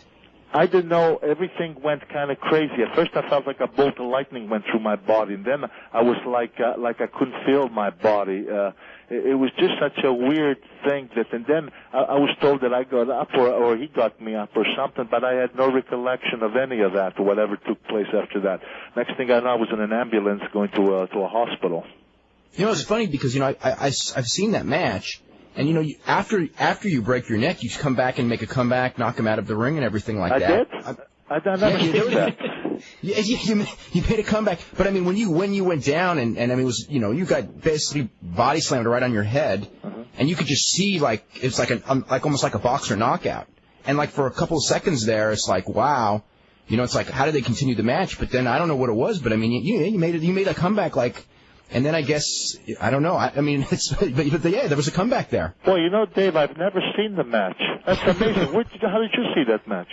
It was taped on the MSG cable, and I know I saw it years and years ago. Oh, no, I never saw it. All I know is that I found out later that the State Athletic Commissioner, and I forget his name, in New York, and he said to somebody, somebody better, or to the doctor, or somebody at ringside, and he says, somebody better call an ambulance, this guy's really hurt. I was told this later, not at the time. But I really have no recollection of too much that happened afterwards. I don't know if it was instinct or what. I don't know. No, when you came back about a couple months later for the Shea Stadium. Yeah. And we talked about this one before. I mean, it's interesting because I was looking, and I think it was they were doing a retrospective of Stan's career, not your career, when he just retired in Japan, and they were showing like all of his famous matches, which included many of his matches in that era with you, and it was funny because you mentioned how they basically took you out of a hospital bed. I mean, that was probably the only photos I've ever seen of you from your entire career where you really were not, you could see that you had not trained. Like right before the Shea match, yeah, because you were on your. Oh, you mean when I came back for the match with him in Shea Stadium? The Shea Stadium match, right? And it was like, wow, Yeah, but Dave, you have to understand, I was in a hospital. I had this ridiculous thing on me, and Vince McMahon was calling every day saying that he had committed so many dollars with this Bob Arum for the Inoki, not for Inoki, but for Muhammad Ali. And he said, if I don't make this match with Stan Hansen, he says, we're going to be out of business. He said, we have to make this match. And I'd say, Vince, how can I do it? And I remember Dr. Louis Silvertree, so when the doctor, he got on the phone, he says to Vince McMahon, he says, how can you be talking about a match? He says, this guy is lucky that he's not paralyzed and blah, blah, blah. Anyway, McMahon would call daily, and the nurse would literally put the phone to my ear. And he said, Bruno, he says, we can do this match. We can do it in a way that your neck will be protected. You will not be touched. He says, but if we advertise that the match is going to take place, he says, it'll bail us out. He says, I'm telling you, if we don't make the match, he says, we could go under, he says, with the money that they had committed. So anyway, because it was closed circuit, you see, in the Northeast. Yeah, right. So anyway, as time went on, we made the match. Of course, I didn't train. My family was angry beyond words that I can tell you. The Silvertree said, if you drop dead, he said, you brought it onto yourself, or if you get worse, he says, go. He was mad because he was a friend. He says, you'll have to go to a different. But I agreed to more or less because he made it so grave that would have been the end. And so I agreed. And of course I didn't train. I didn't do anything. I just went there, and we were just going to pull a 5-minute thing to where, it was going to be strictly me doing a little bit of a number on him, and then to think very, very quickly and survive the whole ordeal and bail McMahon out of the situation he got himself into. And that's basically what happened. So looking back, do you think that he was really in that grave of danger? McMahon? Yeah. Financially. You think he was being serious about that? Well, I can only tell you what they sure as heck convinced me of. They made me believe that it was that grave. If it wasn't, I don't know. But at the time, they sure convinced me that it was that grave. But I don't know, Dave. Ryan, I think if I didn't believe it, I probably wouldn't have taken that chance. Yeah. Wes, anything else? I just want to ask Bruno one more real quick. In terms of, even though they weren't gimmicks in terms of costumes, what do you think of Vince Sr. using, like ethnic characters, yourself for the Italians, Pedro Morales for Hispanics, Ivan Cole, in terms of, drawing in particular at Madison Square Garden? You mean Vince McMahon Sr.? Yes, sir. What did I think of that? I never give that a heck of a lot of thought. I thought that, for example, if Ivan Koloff got over big, it was because of the way people perceived him, the way he wrestled and so forth. Because Killer Kowalski, he was Killer Kowalski. Donley or Jonathan was Donley or Jonathan. I mean, Big Bill Miller, he was American. He was Big Bill Miller. But yes, we did have the Tora Tanaka, the Japanese. He had the Russian, the German. That was something, I guess, that they had done for quite some time before I came into the business, and evidently they felt that there was a plus, something that meant a lot. I don't know, but I found, at least I think throughout my career, that I wrestled a lot of different people, and whether they were foreigners like that or whether they were American, like I say, the Bill Miller, the Jonathans, and these kind of people, I don't think it made any difference at all as far as the whole thing was how good was the individual. How good of a performer the individual was in getting himself over, not necessarily just because he was a Russian or a German or anything. Maybe after the war, it probably meant a lot more. I don't know, but I don't know. Maybe it meant more than I'm suggesting. I really don't know. I never really paid that much attention to that. I always looked at the guy's talent, and I always felt that I saw something in him, whether I thought that he had what it took to be an attraction or not. And I didn't look at necessarily at their the nationality part of it. When you finally dropped the title for the last time with Billy Graham, what was your thoughts going into that? I mean, as far as the guy, if he was the right guy to drop it to, and pretty much as I gather, you'd kind of been wanting to drop it before then anyway, and it was kind of like, was it just the guy at the right time, or was it like when you saw Billy Graham because he was so colorful at the time, you thought, okay, this is the right guy to drop it to? No, what I felt was that the first time I was more concerned that they got to get the right guy because, I was getting out, and as far as I was concerned, I was getting out for good. Not out of wrestling for good, but as far as that particular situation. That's Koloff, right? Yeah, and I was very disappointed when they didn't give him a chance. I mean, they got rid of him after only about 3 weeks, and I thought that was wrong.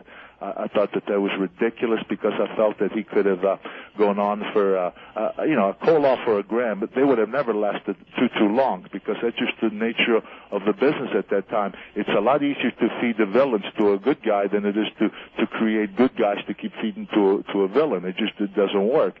But with Billy, the second time around, I'll be honest with you, McMahon had made a deal with me. If I'd come back, it would only have to be for 1 year. He gave me the song and dance. I think swear just a year to get the right guy. It's going to take us blah, blah, blah. And I went on. 1 year went to 2, 2 went to 3. Then I break my neck, and then the fourth year, I frankly, I still loved the business and all that stuff, but I just wanted out. I wasn't going to argue or question anybody that they got. I just wanted out. And I'm nothing against Billy, now, don't misunderstand. But I'm just saying I didn't give any thought or say, no, he's the right guy, he's the wrong guy. I just didn't care. I just wanted out, I just wanted out of that situation. Okay, let's go to Mike in Florida. Mike, what's going on? Hi, Bruno. It's a complete honor. I'm originally from Pittsburgh. Oh. And grew up in Squirrel Hill. All righty.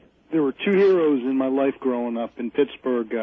One was Roberto Clemente, and the other was Bruno Sammartino. Well, thank you. I knew Roberto pretty well, but I thank you very much. I grew up watching championship wrestling with your good friend Bill Cardill. Oh, yes. On WIIC, and I was there the night that Tony Marino dropped the mask as a little kid. I was thinking about what happened. Tony dropped the mask, and he came out in his white outfit, in his white trunks, and I actually used to box for Al Vogler in Pittsburgh and Wilkinsburg, and I happened to be training one day, and here comes Joey Cimino sitting at ringside. Oh, yeah. And I froze.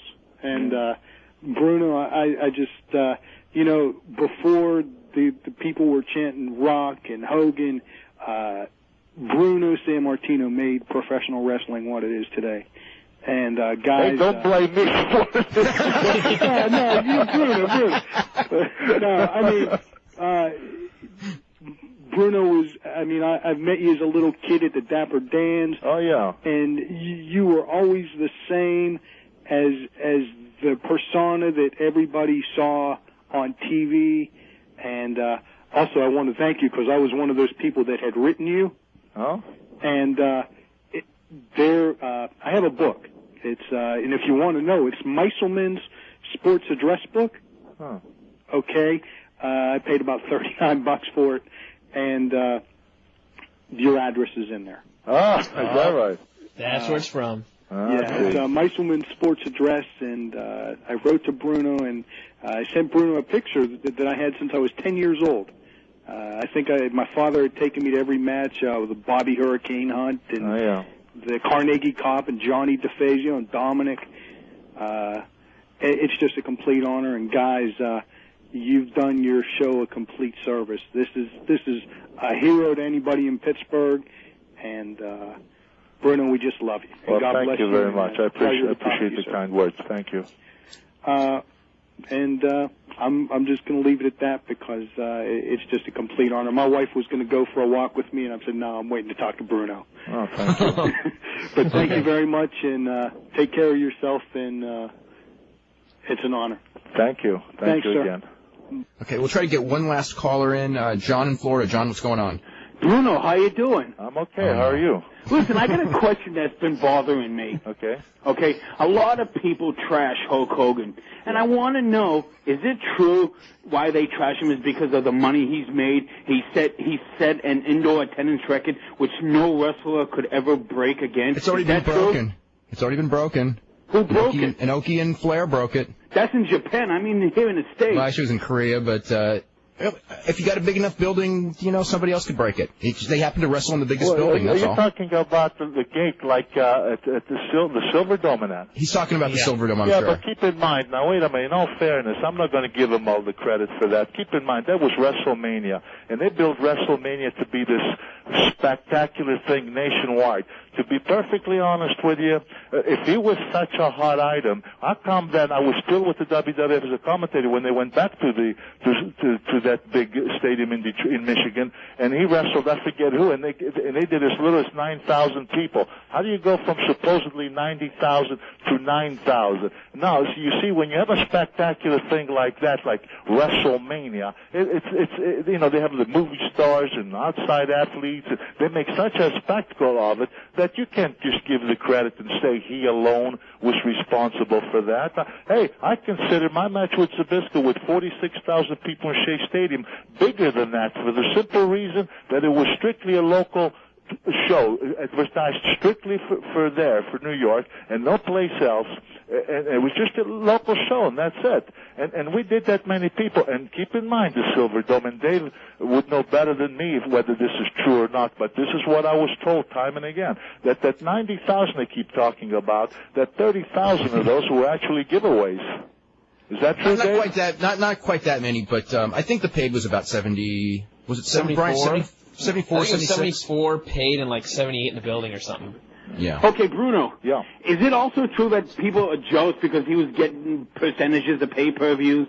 Every appearance on Nitro, he was making money. Every appearance on Thunder. Well, I don't know what you mean, who they are, because I never knew what kind of money he was making. All the wrestlers, that's who they are. All the wrestlers that trash him today, he's not a nice guy. I went to his house in Clearwater. He treated me like a king. I got pictures of me at his house in his Viper. He doesn't invite just strangers to his house. Well, yes, he does. Well, I don't know what to tell you. John, all I know is that as a wrestler, I resented the fact of when you're talking about to the kids and the prayers and the thing, and the guy is a big drug user, like with the steroids and all that kind of crap. I felt that he was.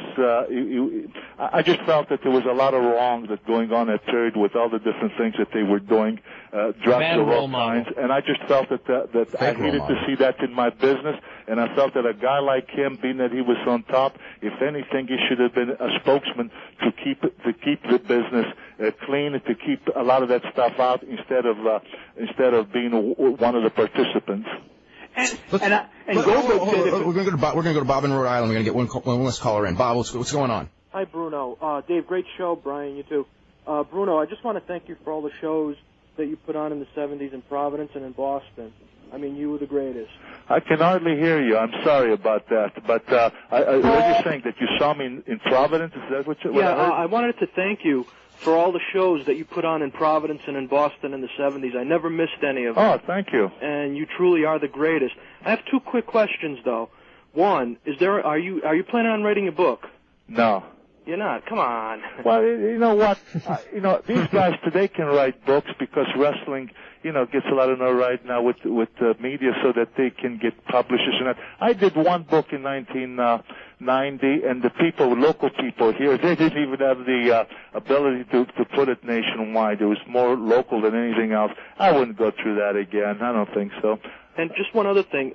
Is it true that Rogers had a heart attack before you beat him with the 48 seconds? Well, I wish I had time. I don't think Dave will tell you at the time, because that's another thing I wanted to clear up. Absolutely not, and I could tell you, I could clarify that very, very well, but I don't think that Dave has got the time right now. But some other time, that's another point that I like to clear up, because believe me, I know the whole story, and never. The only time he had heart trouble was when he had a bypass surgery, and at the time he was close to 70 years of age, if not 70 years of age. I can tell you how it all started, how the whole thing came about, in Pittsburgh, how Paul Sullivan was the guy that made him go to hospital because they suspended his license when he claimed he had chest pains, and after spending a week in the hospital, his license was taken completely away from everywhere, and he was given a complete and total clean bill of health. The way he got the chest pains was he came to Pittsburgh, he was on top, he came in with a big cigar, with his usual strut, but when he looked out at the arena,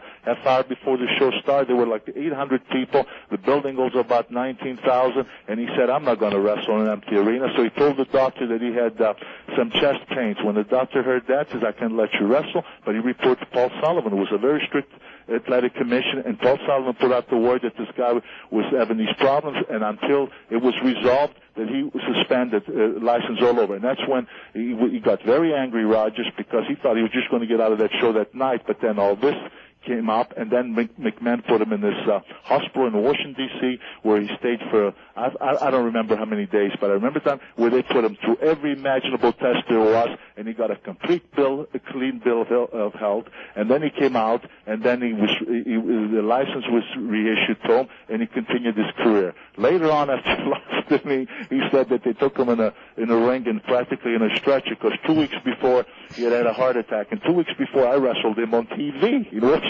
D.C., because my opponent was supposed to show up, and he was going to teach me a lesson, and he came in the ring. We wrestled on TV, which was a bigger build-up for the big match in Madison Square Garden. It was all a lie. People can believe what they want to believe, but I know exactly what happened, and he never had a heart attack. If he did have a heart attack, it was when he was 70 years old, because they had to do a bypass surgery on him.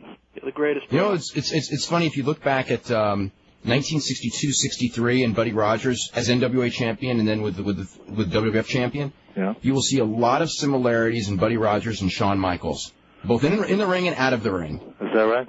Shawn was really good at not dropping. Shawn was really good at getting hurt before his title match when he was supposed to lose too. Very convenient. Well, Rogers didn't like to wrestle before in an empty arena, and at the end of his career, he was doing a lot of it because New York had really gone down the tubes. Anyway, Bruno, I want to thank you very much for doing the show. Hey, I enjoyed it, guys. I enjoyed it too, and we got to get you back. We got a lot of feedback on it tonight, and there's a lot more stories I'm sure that we didn't even touch that we can still talk about. So anytime, Dave, just let me know, and I'll be your guest. And sorry if I took too much time in clearing that one point, but it kind of bothered me, and I wanted to bring it out. But the next time, we'll do it all yours and all your callers, and I will not interject with any other stories. Okay, great. No, that's the best part of the show. Don't kid yourself. We like the long rants. We love the stories. Oh, well. Anyway, we will be back here tomorrow. We're going to have, now I'm pulling a blank. Who do we have tomorrow, Al? Crowbar. We got Chris Ford, Crowbar. That's right. I've been looking forward to the show as well. So anyway, we'll see you tomorrow at 5.